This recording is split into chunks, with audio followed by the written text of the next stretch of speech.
avec une légende du motocross.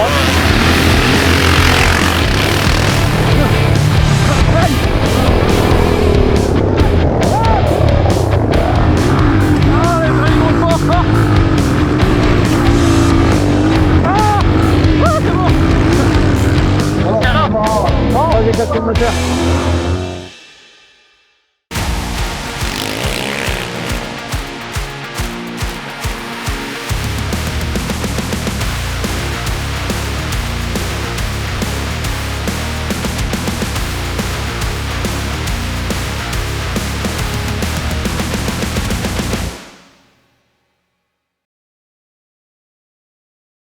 Bienvenue au MX des Nations Classiques. On se retrouve au circuit d'Arles, lieu ayant accueilli 2 GP et une multitude de championnats de motocross et sidecar.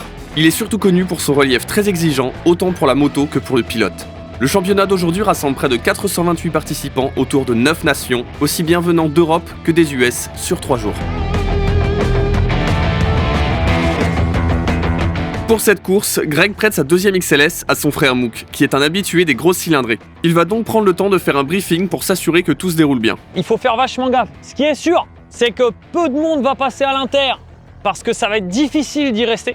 Comme ils vont arriver là, tu sais, ils vont attraper les freins tard. Donc ils vont un peu galérer si tu veux. Tu as 2 solutions, soit tu as le mur, mais ils vont un peu y aller là-bas, mais bof, soit tu as l'inter. Donc ça veut dire que même quand ce sera en cours, tu peux plonger inter. Tu dois pas être là. Si tu es là, t'es niqué. C'est déjà trop tard. Tu vas perdre du temps. Donc faut plonger inter là-haut, te laisser déporter à mort. Là, à force, ça va être défoncé. Faudra essayer de pas trop sauter. Et là, tu seras à mort ici. Et comme c'est une XLS et c'est pas une grosse moto, tu vas pouvoir commencer à raccélérer ici. Faut vraiment faire comme je t'ai dit parce que ça va être compliqué sinon.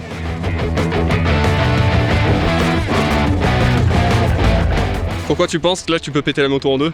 Oh bah putain, t'as vu, il y a de l'élan. L'appel, mon gars, c'est un appel de freestyle.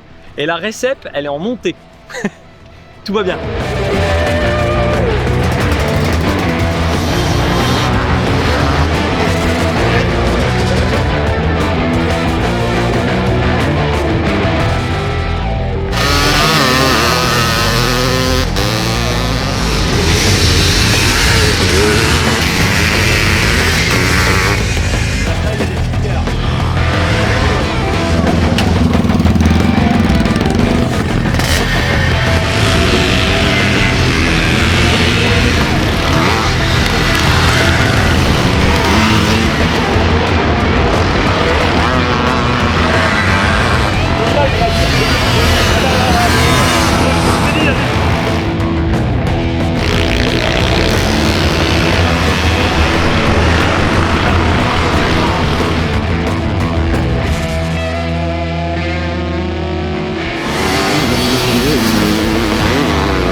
La piste, c'est vraiment piste à l'ancienne totale, grosse descente raide, montée raide. C'est assez difficile de faire parler la poudre parce qu'il n'y a pas vraiment de saut, tu vois, où tu peux parler la technique vraie cross, enfin moderne on va dire. C'est ce qui me sauve un peu d'habitude. Les montées, elle agonise à mort la brêle et tout, mais comme je fais un peu tout en moto, je fais du rallye, de l'enduro, machin, t'arrives toujours à trouver un truc où tu t'amuses en fait.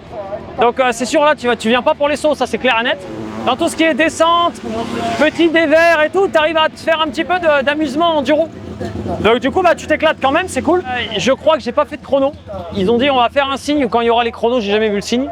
Je le mettrai à l'extérieur sur la grille, je m'en fous, c'est pas très grave.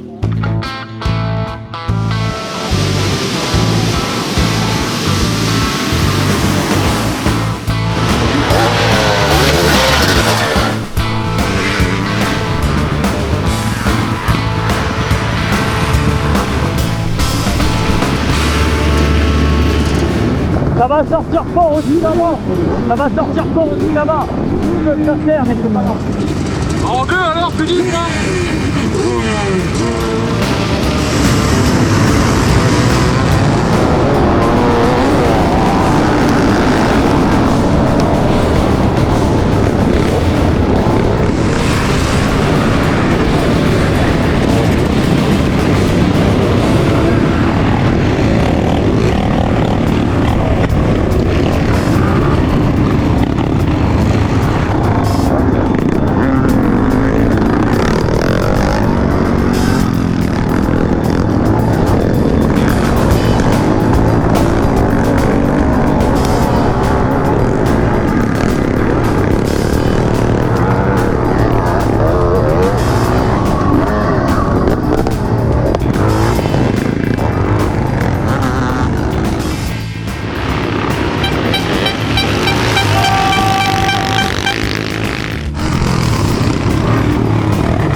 Les gars, on est avec une légende du motocross. Ça fait vraiment plaisir de t'avoir avec nous. Et est-ce que tu peux te présenter, parce qu'il y a des gars qui regardent la chaîne qui sont pas trop motocross? Je suis le premier Français à avoir gagné une manche de Grand Prix. Donc j'étais en 500, je roulais en 500. Moi je gagne en 79, je roulais sur KTM. Cette année-là aussi j'ai gagné le Grand Prix d'Allemagne. Donc j'ai commencé à, je vais dire, le premier Français à ouvrir les portes des vainqueurs de Grand Prix. J'ai 8 titres de champion de France de motocross. J'ai 2 titres de champion de France de jet ski.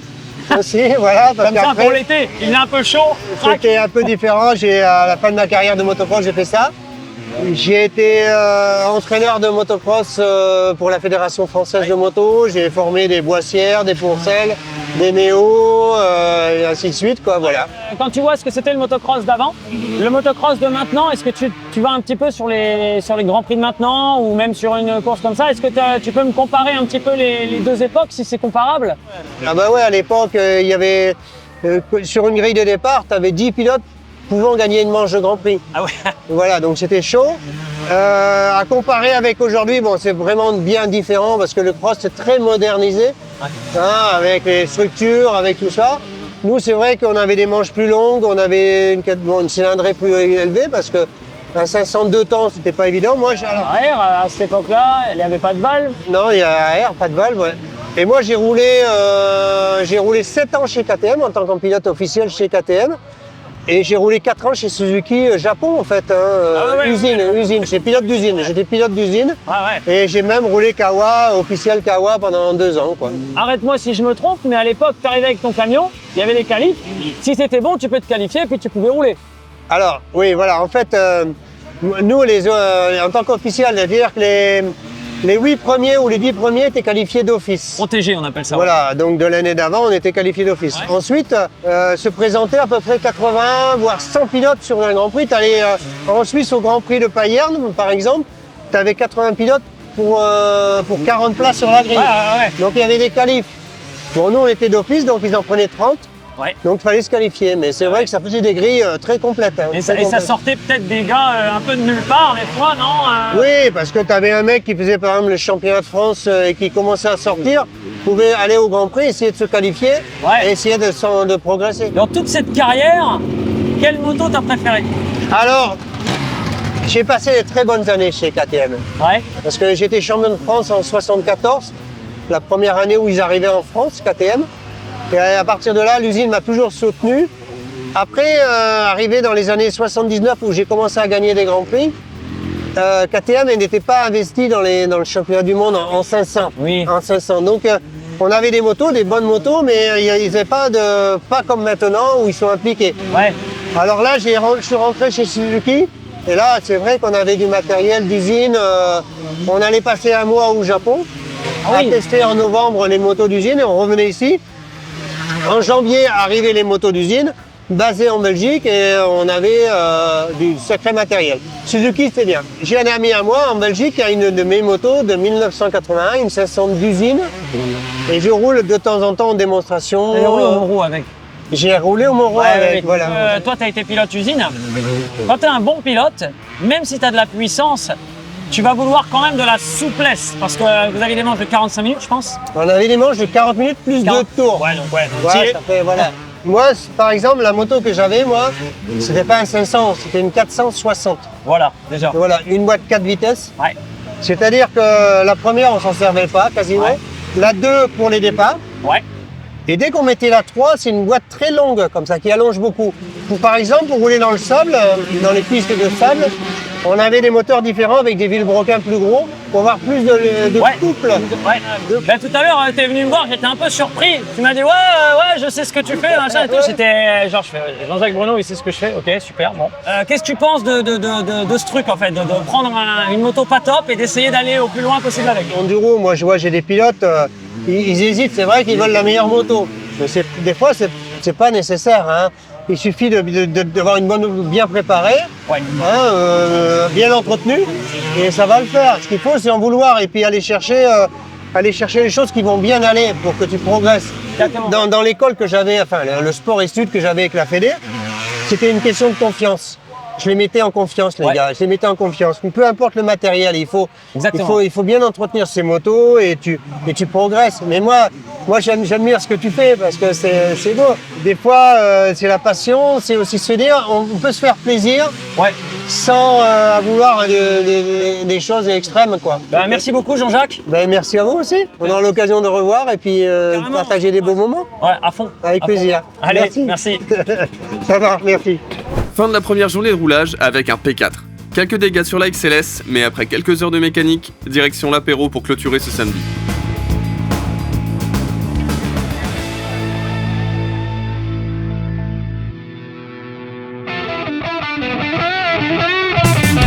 Bon alors Madame Maïté, c'est quoi la recette pour vos œufs? Alors aujourd'hui, avec cette race de charolaise, non je rigole. Chez nous, on aime bien savoir ce qu'on mange. Ah bah, des œufs, comme d'hab, des fromages blancs graines de courge, comme d'hab, un gros bout de brissa race, de 0 glucides, et un avocat pour la graisse, pour bien être en forme sur la piste et surtout que ça dure en fait.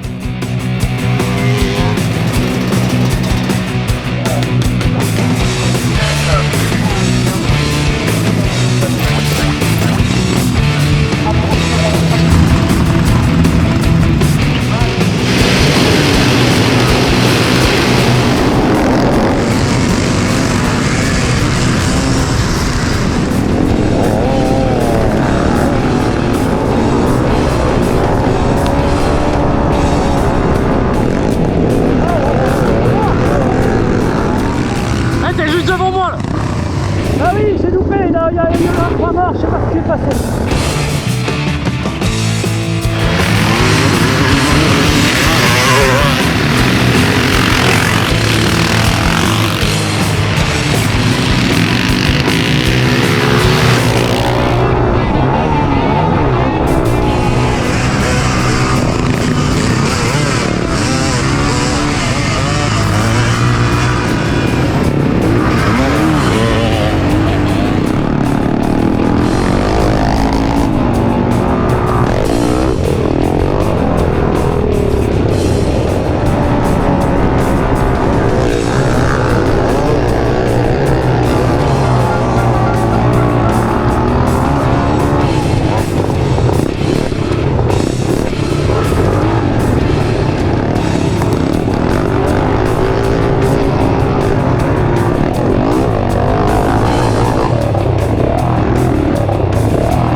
J'ai cassé le moteur.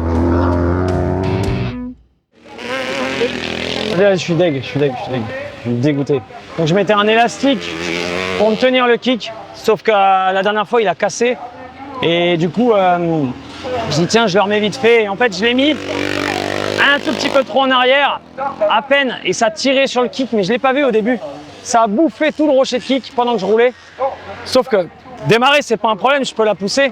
Mais là, tout le rocher de kick, tout le métal est dans le moteur maintenant. Donc là, si je repars, je vais tout casser. Et ce qui s'est passé, qu'il y a eu de bizarre quand même, c'est que le moteur s'est arrêté à la réception.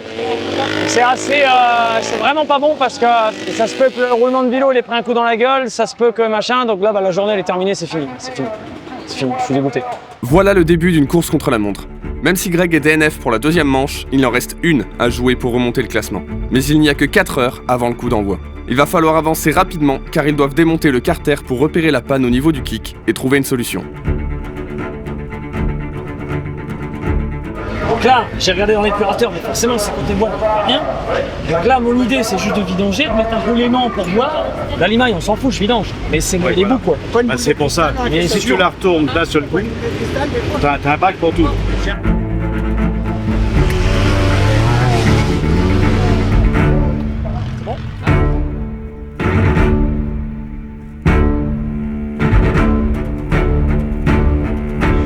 On a fait la vidange, il n'y a pas de limaille dans le moteur, il n'y a pas de bout. Donc moi je pense que ça a gratté grave, le rochet de pique.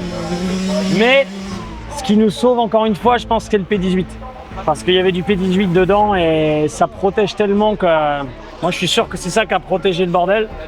Donc là, l'idée c'est de juste remettre de l'huile, de remettre du P18, d'aller essayer et de voir si elle recoupe, parce que ça m'inquiète un peu ça qu'elle est coupée. On va bloquer le kick, j'ai pas le droit de caler, et puis on va voir. C'est pas assez. Du coup, ce serait juste le ressort pété. Je sais pas s'il est cassé ou quoi, mais en tout cas il fait plus son travail. Est-ce qu'il s'est juste délogé? Est-ce que normalement c'est pas trop possible? Mais bon écoute, pour l'instant ça marche, j'ai pas de bruit, j'ai rien.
Vas-y, vas-y. T'es où? À terre? Ouais.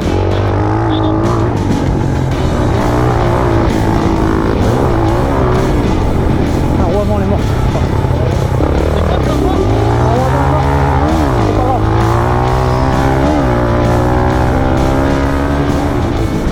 Allez, arrêtez, c'est mort. Non, il est calé encore? Ouais, c'est fini. Vas-y, ah, c'est fini, elle est morte.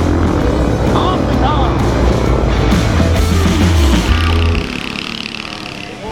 Amateurisme. Je suis dégoûté. La manche, elle était pour moi, j'étais 3, j'étais en balade derrière les deux premiers. J'avais juste à doubler le gars avec la BSA. Lui, je le doublais facile, j'ai déjà doublé plein de fois. Et après, je voulais remonter le premier, le fatiguer et le passer. Le moto s'est arrêté. Encore une fois, c'est de l'électricité, là, je sais pas ce que c'est, franchement. On a tout fait, j'ai tout testé, on était au Supercross, ça a marché très bien. Alors la première fois, alors énorme, enfin la connerie totale, le fil carrément l'antiparasite était enlevé. Comment c'est possible? C'est vrai que ça tape très fort là-bas. Ça veut dire que quand je fais du cross, maintenant, il va falloir qu'on fixe l'antiparasite avec un rilsan, ou je ne sais même pas, on peut pas. Je ne sais même pas comment on va faire. Et elle s'est re-arrêtée et l'antiparasite était branché. Donc après, je n'ai pas regardé, mais j'ai peut-être carrément le fil, tu sais, à l'entrée du antiparasite, il s'est enlevé. Je l'ai cassé, je sais pas. Mais j'ai cassé ma roue avant d'ailleurs. Là, je suis un peu deg parce qu'il y avait moyen de faire forte impression. On cherche le budget pour la Baja. Gagner une manche ici, c'était énorme. Et là, on se retrouve comme des clodos. Faire 3 tours, la moto marche pas. En plus, j'ai la forme à mort. Ça me fatigue même pas. J'ai fait, c'est 15 minutes en plus, c'est bidon. Je fais 15 minutes de cross, je suis à peine essoufflé, donc je suis bien, je suis parfait, je peux les attaquer. Même dans le dernier tour, je peux encore aller les chercher, les attaquer et tout. Et si la moto, elle ne suit pas, je peux rien faire. La moto, elle s'arrête, elle s'arrête. En plus, c'est dangereux. Hein. C'est horrible, horrible. Le sentiment est horrible. Voilà, on va finir là-dessus. Ciao.